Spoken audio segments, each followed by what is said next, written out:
ইতিমধ্যে আপনারা জানেন যে নিট প্রশ্ন ফাঁস কাণ্ডে উত্তাল দিল্লি এবং তারই মধ্যে প্রধানমন্ত্রী নরেন্দ্র মোদীর ভিডিও বার্তা এবং তিনি জানাচ্ছেন যে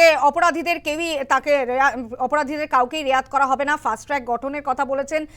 সোমবার সংসদে বিল আনার কথাও তিনি উল্লেখ করেছেন।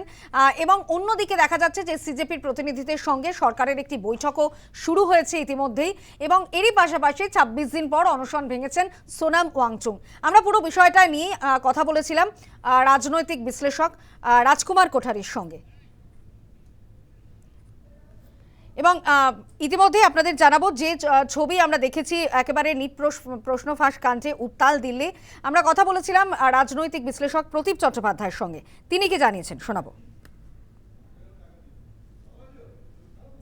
দেখুন, আমার মনে হয় যে প্রশ্ন ফাঁস যে কাণ্ড, এটা তো এই কাণ্ড বারে বারেই হয়ে চলেছে এবং ছাত্রদের যে ক্ষোভ বিক্ষোভ, তার সামনে একটা মাত্রই পথ খোলা ছিল প্রধানমন্ত্রীর কাছে, সেটা হচ্ছে কেন্দ্রীয় শিক্ষামন্ত্রীকে সরিয়ে দেওয়া তার পদ থেকে। কারণ এটা হচ্ছে হাইয়েস্ট লেভেল অফ অ্যাকাউন্টেবিলিটি, দায়িত্ববোধ এবং দায়বদ্ধতা থেকে আমার মনে হয় কেন্দ্রীয় শিক্ষামন্ত্রী যদি নিজের থেকে এরপরেও পদত্যাগ না করে, যতই কঠোর বিধান হোক, কঠোর শাস্তির বার্তা প্রধানমন্ত্রী দিক, সাধারণ ছাত্রছাত্রীদের মনে কিন্তু আশঙ্কাটা থেকে যাচ্ছে যে আগামী দিনে এই ধরনের ঘটনা কতটা আটকানো যাবে।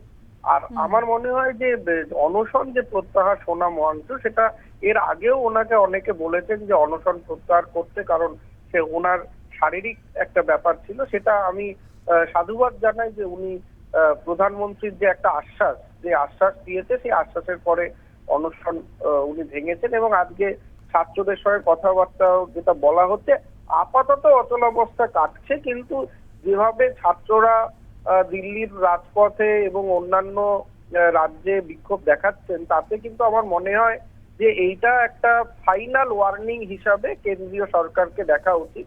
এরপরে কিন্তু যদি প্রশ্ন ফাঁস কাণ্ড হয়, তাহলে কিন্তু আরো বড় বিক্ষোভের সামনে তাদেরকে পড়তে হবে।